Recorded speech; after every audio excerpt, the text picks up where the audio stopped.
আসসালামু আলাইকুম রহমতুল্লাহ। দূর এবং কাছে, দেশ এবং দেশের বাহিরে যে যেখান থেকে আমাকে দেখছেন, আপনাদের সকলকে জানাই আন্তরিক অভিনন্দন ও মোবারকবাদ। আজকে আমি যে ব্যাপারটি আলোচনা করতে চাচ্ছি, আমার আলোচ্য বিষয় হলো একজন মুমিনের প্রতি অন্য মুমিনের হক ইসলামে অত্যন্ত গুরুত্বপূর্ণ।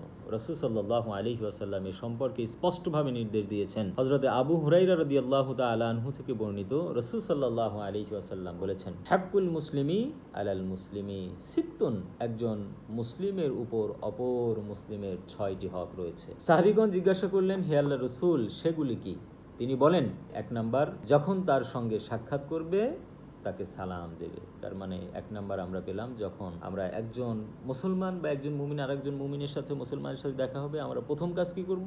সালাম দেব। কেননা আল্লাহ রাসূল বলেছেন, আফসুস সালাম। কি করবে? সালাম দিবে। আবার হাদিস শরীফের মধ্যে وعن جابر رضي الله تعالى عنه قال قال رسول الله صلى الله عليه وسلم السلام قبل الكلام। আল্লাহর হাবিব সাল্লাল্লাহু আলাইহি ওয়াসাল্লাম বলেছেন, দুনিয়ার মানুষ শুনে রাখো, তোমরা যখন একজন আরেকজনের সাথে দেখা হবে, প্রথমেই তোমরা সালাম দিয়ে আরম্ভ করবে। তার মানে আগে সালাম পরে কালাম। 2 নাম্বার কি? সে যখন তোমাকে দাওয়াত দেবে তা গ্রহণ করবে। অর্থাৎ একজন মুসলমান যদি আপনাকে দাওয়াত দেয়, এই দাওয়াতটি কবুল করা, এটি হলো সুন্নাত। 3 নাম্বার, সে যখন তোমার কাছে নসিহত অর্থাৎ কল্যাণকর পরামর্শ চাইবে, তাকে আন্তরিক পরামর্শ দেবে। অর্থাৎ একজন মুসলমান আপনার কাছে কোনো ব্যাপারে একটি পরামর্শ চেল, সে হয়তো 1 খণ্ড জমি কিনবে বা একটি মেয়ে বিবাহ দেবে বা সন্তানকে কোথায় ভর্তি করলে ভালো হয়, এই ব্যাপারে বা যে কোনো বিষয়ে পরামর্শ চেলে তাকে সৎ এবং উত্তম পরামর্শ দিবে, যার মধ্যে তার কল্যাণ রয়েছে। 4 নাম্বার, সে যখন হাসি দিবে তখন হাসি শুনে আলহামদুলিল্লাহ বলবে। যখন আলহামদুলিল্লাহ সে বলবে, তখন তুমি বলবে ইয়ারহামুকাল্লাহ। অর্থাৎ একজন মুসলমান হাসি দিয়ে সঙ্গে সঙ্গে আল্লাহর শুকরিয়া আদায় করবে। এই আলহামদুলিল্লাহ যখন আপনি শুনবেন, সাথে সাথে আপনি বলবেন ইয়ারহামুকাল্লাহ।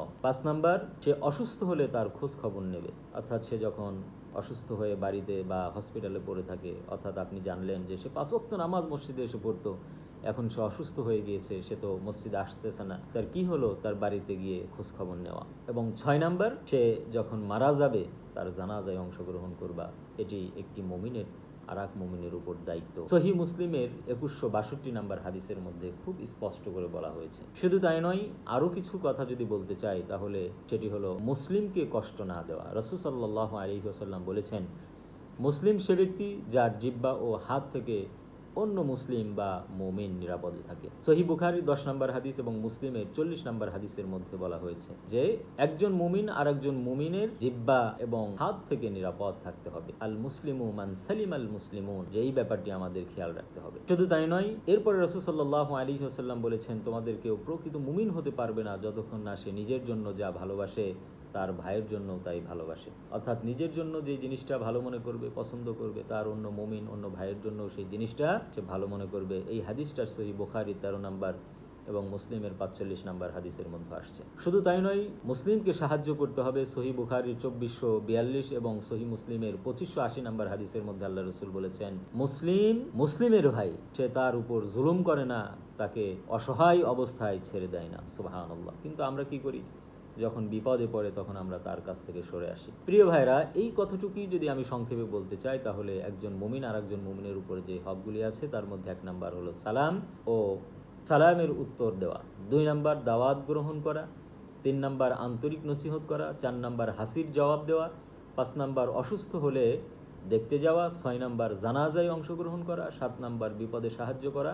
8 নাম্বার হলো গীবত অথবা অপবাদ ও জুলুম থেকে বিরত থাকা। অর্থাৎ প্রতিবেশীর ব্যাপারে গীবত করা যাবে না, তার উপরে জুলুম করা যাবে না, অন্যায় করা যাবে না এবং মিথ্যা অপবাদ তার নামে দেওয়া যাবে না। এরপরে 9 নাম্বার হলো তার ইজ্জত এবং সম্মান রক্ষা করা। এমন কোনো কথা বলা যাবে না যে তার সম্মানের হানি ঘটে। 10 নাম্বার তার জন্য দোয়া করা। সর্বোপরি আমরা যেটি করতে পারি, একজন মুমিন আর একজন মুমিনের জন্য আমরা সব সময় তার কল্যাণের জন্য আমরা দোয়া করব, যে আল্লাহ তাআলা যেন তার উপরে শান্তি বর্ষণ করেন এবং তার সকল কাজে যেন তাকে আল্লাহ তাআলা গায়েব থেকে সাহায্য করেন। এই কল্যাণের জন্য আমরা তাদের জন্য দোয়া করব, আমরা কখনো বদদোয়া করব না। আল্লাহ তাআলা আমাদের এই একজন মুমিন আর একজন মুমিনের উপরে এই 10টি হক আদায় করার জন্য সকলকেই তৌফিক দান করুক। আমিন। ওয়া আখিরু দাওয়ানা আনিল হামদুলিল্লাহি রাব্বিল আলামিন। আসসালামু আলাইকুম ওয়া রাহমাতুল্লাহি ওয়া বারাকাতুহু।